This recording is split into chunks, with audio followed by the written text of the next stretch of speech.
Greetings and hello my dear students. I am going to cover the capacity of parties from the angle of the people who are of sound mind. In the previous session, we have learned that those people who are competent to enter into a contract are divided into three parts. The person who has attained the age of majority is eligible to enter into a contract. The person who is of sound mind is also eligible to enter into a contract. And the person who has not been debarred to enter into a contract is also eligible to enter into the valid contract. So, three sets we have learned, that is age of majority number 1, soundness of mind number 2, and the qualification set by the law is number 3. Today we are going to understand agreement by persons of unsound mind. Our Indian Contract Act 1872 states that the person must have attained the age of majority. And as per section 12 of Indian Contract Act 1872, it is for the purpose of entering into a contract, a person is said to be of a sound mind if he is capable of understanding the contract and being able to assess its effects upon his interest. So, for a valid contract, both parties must be of sound mind. Now, soundness and unsoundness have to be talked upon in depth.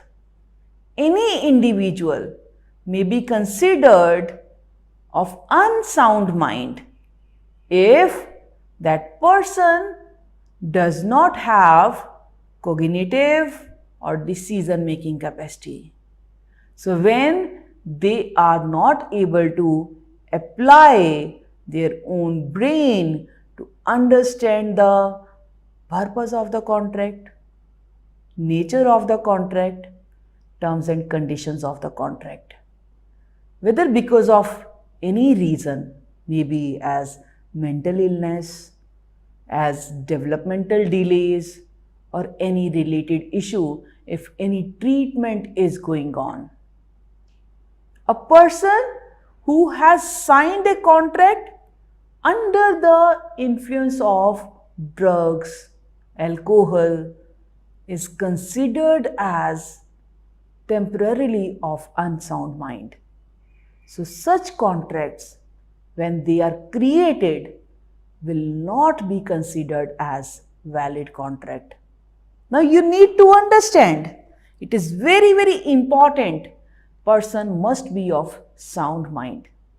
Let us understand if person is of a sound mind, but when contract is created, at that time, if person is of unsound mind, what is the resultant factor? What is the result outcome? In that case, the result outcome is contract is considered as void.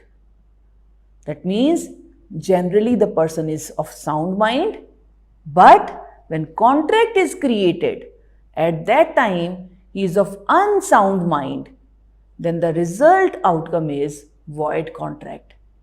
What if, take the another case, if it is generally of unsound mind, but when contract is going to be created, he or she is of sound mind, then the contract created have a result outcome as valid. In order to understand this point, I'll be giving you one example. Let's say if I have gone to attend a conference. In the conference, I met with a publisher. Before this conference, my treatment was going on. I was suffering some sort of mental illness because of pressure, because of lack of work-life balance. So before the conference, I was on the pills. The moment I was fine, I was given a fitness certificate by my psychologist, I have attended that conference. And in that conference, I met with a publisher. Publisher offered me to write some contents, some chapters of a particular subject. And I agreed. So my contract with the publisher is valid. Because I was of unsound mind, but at the time of creating a contract, I am of a sound mind. So unsound of previous will not impact the result outcome of a contract. That means when we are considering this as an example of unsound mind in a previous time, sound mind when the contract is created, then that sound mind will make contract valid. On the other hand, take another example. A person is of sound mind in the previous, but when contract is going to be created, he or she is of unsound mind.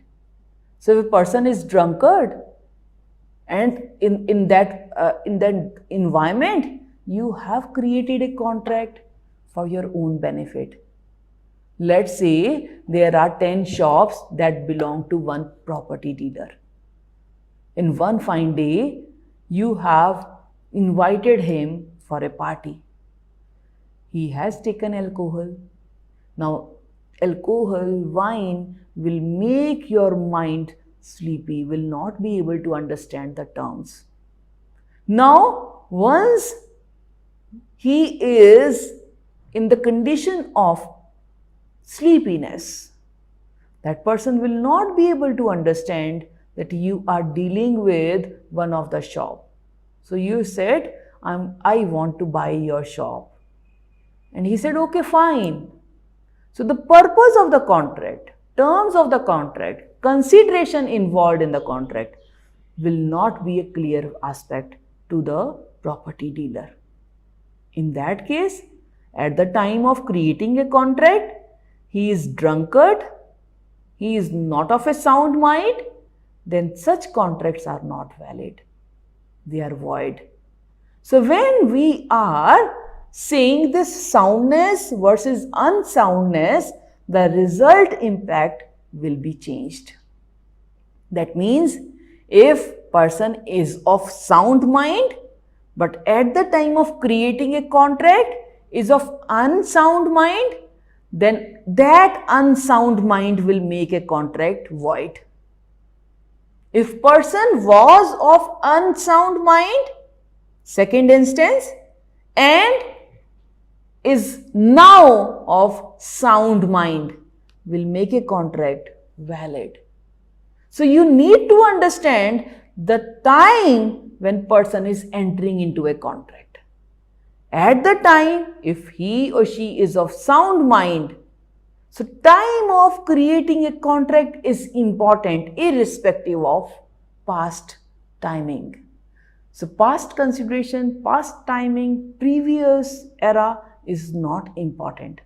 What is important is current, that is the present time.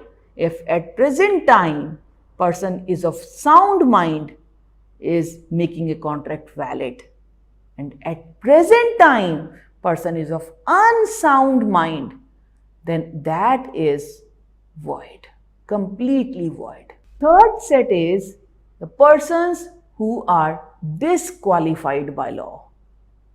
When we are talking about disqualification, these are those people who are debarred by the law.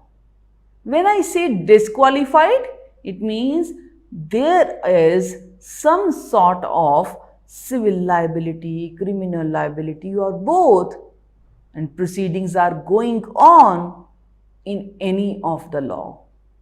So it does not mean the proceedings are just going on as per Indian Contract Act 1872.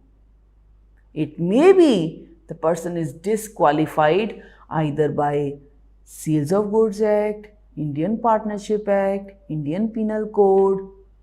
So any kind of proceedings in reference to Indian acts, those people will be treated as disqualified if they fall under these two provisions. Number one, if the law does not accept any person, then in that case he cannot enter into a contract. Does not accept any person means that the person do not belong to India as a citizen. So, if person is not existing in the eyes of law, then those contracts are created are void. So, secret contracts, the people who are involved in trafficking, child killing, honoring, or supplying the drugs, right? Those secret contracts which are prohibited as per Indian Penal Code is actually those people who do not exist in the eyes of law. So they are the ones who are not going to accept that cases. Law should qualify a person to be part of the contract. So law will qualify only on the basis of certain considerations. As such, attainment of age of majority is one consideration. As such, person of sound mind is another constraint of contract. Any person who is able to perform, assess, influence the contract in a right manner at a right time is qualified by law. So generally, any law who prohibits any person to enter into a contract, those people are disqualified. That means to whom any civil proceedings are going on against them, any criminal proceedings are going on against them, or any civil plus criminal proceedings are going on against them, or if they are not existing as a person in the eyes of law. So person disqualified by law cannot make any contract as valid. That is, any minor or unsound mind apart from these two people, any convicts, any people who have included their sovereigners, ambassadors, enemy, ally, insolvents are disqualified by law. Let us understand one point very important, that is insolvent. Insolvent is a person who has opened up a business but who was not able to run that business into the profitable segment, who was not able to pay off their debts. So when a person is unable to pay off their debts, then resultant factor is they are qualified to follow the proceedings of insolvency. So adjudicator is appointed and accordingly business, assets and liabilities are settled off with a certain percentage. Like a person is able to bear only 25 paisa in a rupee. So insolvency is a legal process. So thereby court supplies the information through different channels that this person is declared as insolvent. So they used to paste the notice of insolvency outside his or her business in different newspapers. Nowadays it is an electronic era.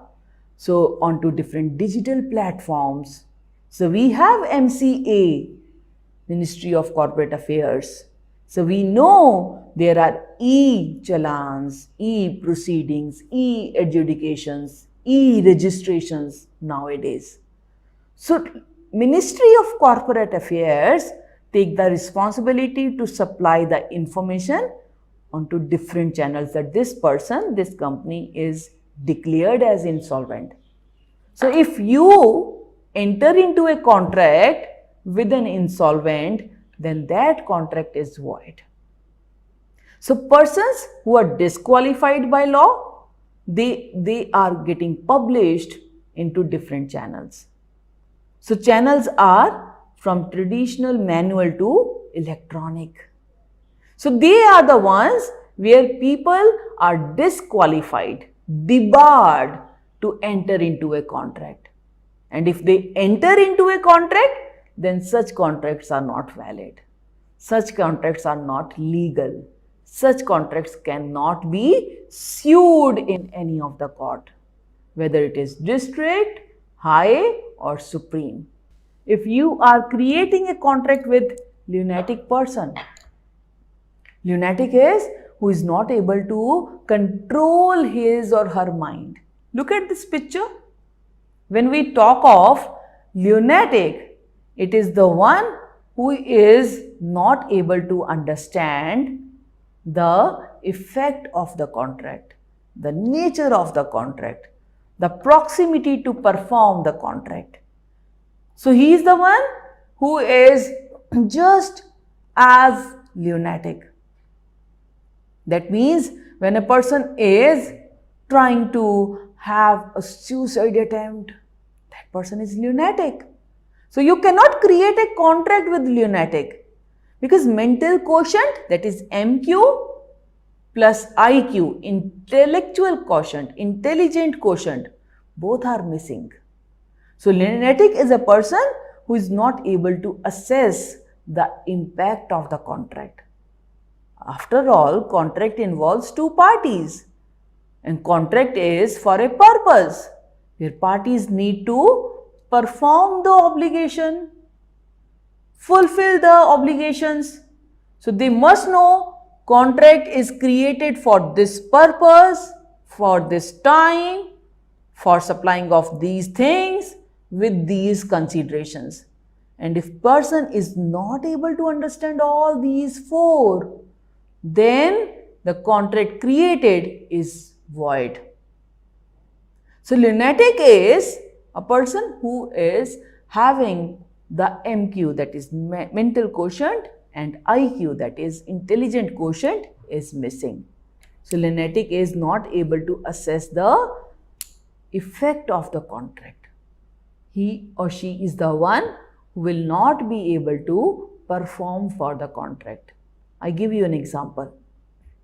There was a person who wants to sell his car. So he has advertised in a newspaper that my car model, my car number, my car registration and the condition of car is this. And I'm going to sell it for rupees 2 lakh. So this publication of information is for general. He has not specified who can apply. So one of the person who is not of a sound mind called up. I want to buy your car. Right? So over the phone, things are not clear. Right? So that may sound very, very right.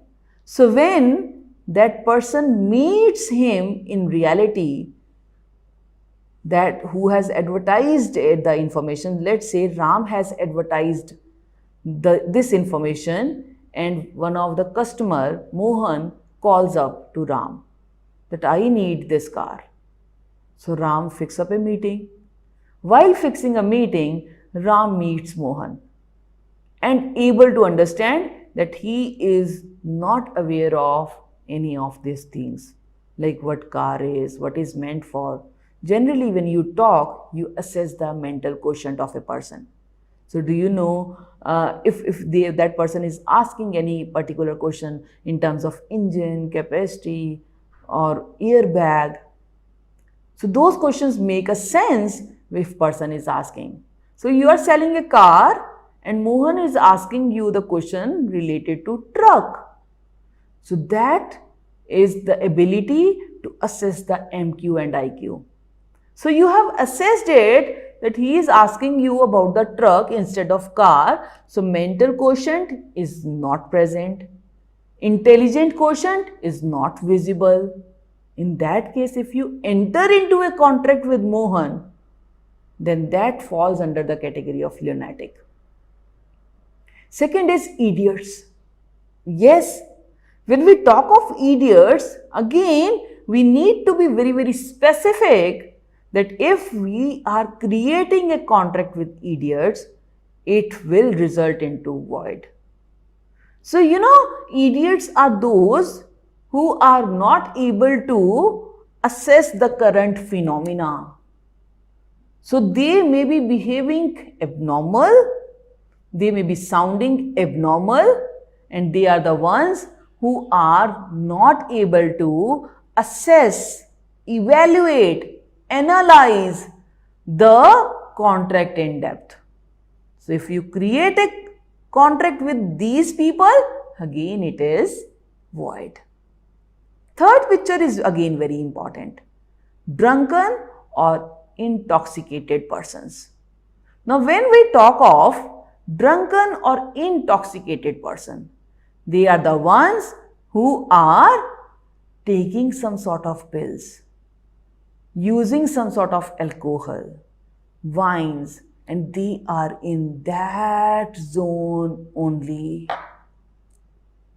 So, when we talk of these people, we are assured to have something in order to control it. We have rehab centers. So, when a person is in excessively into that zone, mind will always be of unsound mind. So, drunken or intoxicated person are such which are going to have into that zone. Let us say, take this example that Rajiv has been in a lunatic asylum for 10 years. The doctors say that he is improving. There are times he communicates, he behaves like a normal person. Also, now he is 25 years old. So let me ask you, does Rajiv have capacity to enter into a contract? Now, answer is, first aspect, Rajiv has attained the age of majority, that is 25 years. Second is, doctors say he is of sound mind in the intervals of time. He communicates, he understands, he assesses, he talks sensefully. Second aspect. So, with these two things, for 10 years he was lunatic asylum, but he can enter into a contract. So, what is important? Important is timing. So, when we are understanding that how these are going to relate in terms of capacity to enter into a contract, that is when the person is into the zone of communication, assessing, evaluating, analyzing, and performing. Contract is to perform. So, contract have two parties for a purpose with a consideration.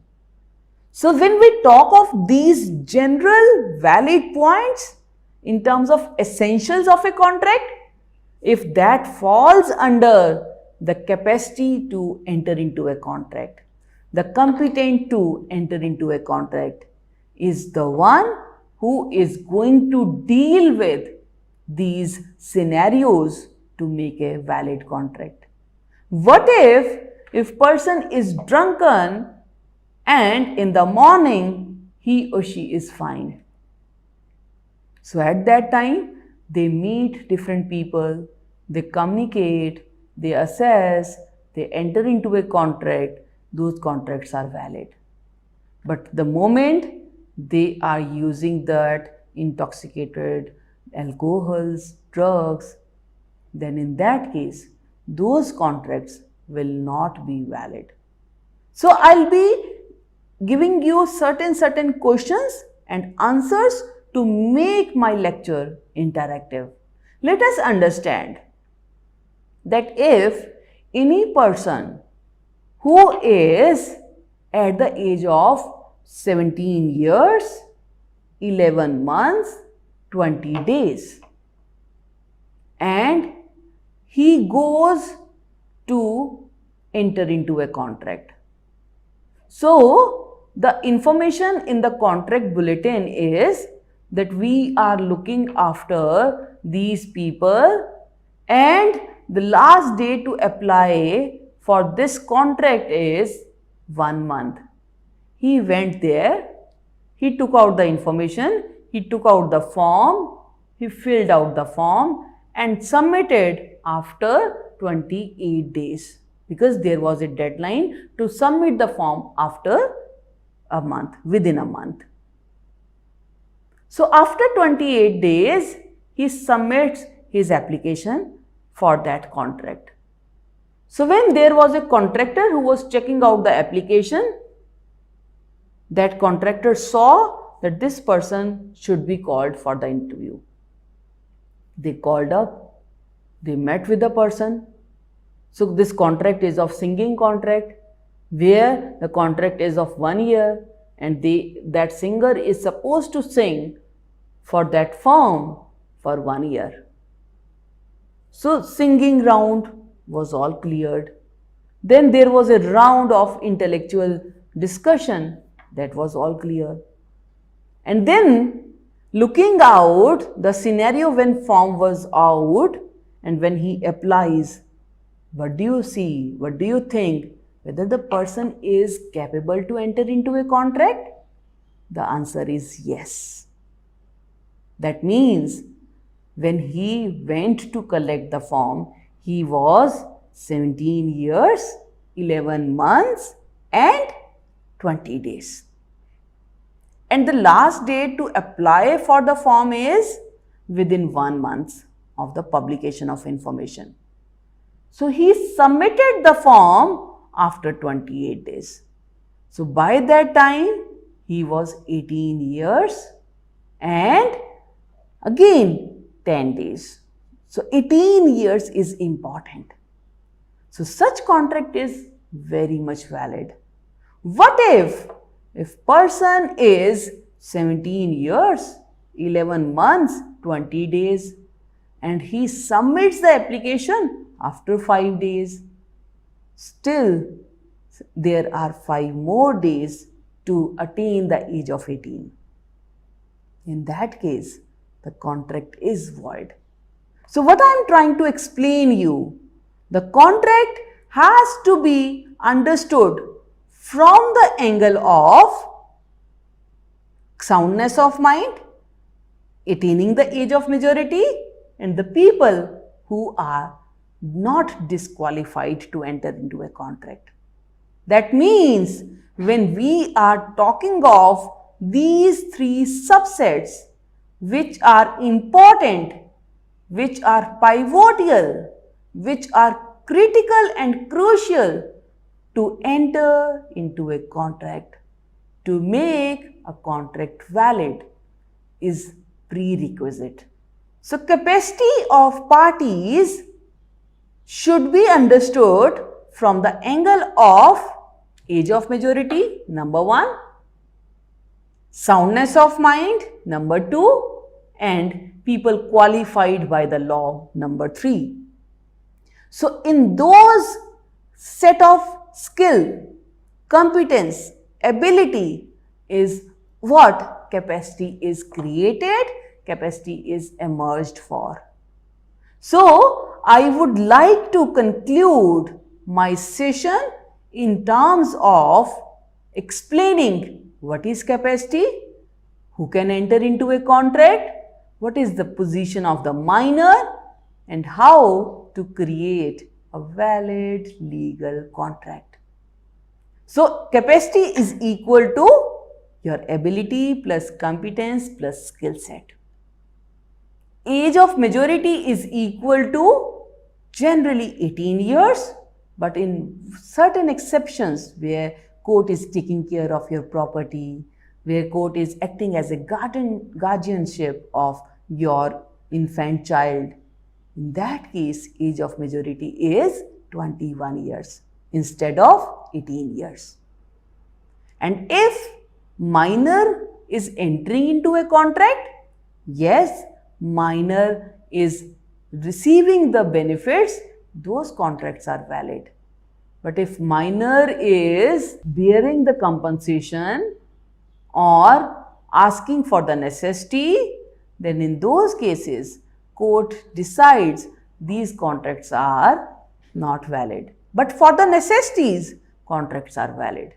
So if minor has taken up some necessity item from the shopkeeper, let's say some sort of sugar, rice, then shopkeeper is liable to get the amount.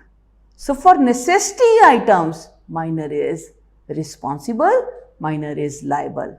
So position of minor is very much valid when minor is at the receiving end. And if minor is at the paying end, just exception is necessity. Except for necessity, he cannot be asked to pay the compensation. He can be beneficiary, promisee. Soundness of mind is the one where person is able to have MQ and IQ to check out the contract, to assess the contract, to see the obligations of the contract.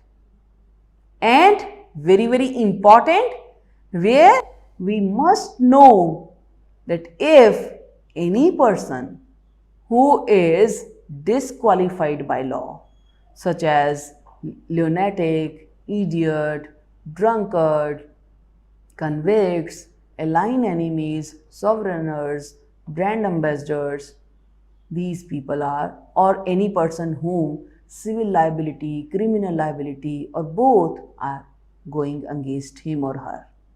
In that way, those people are disqualified by law.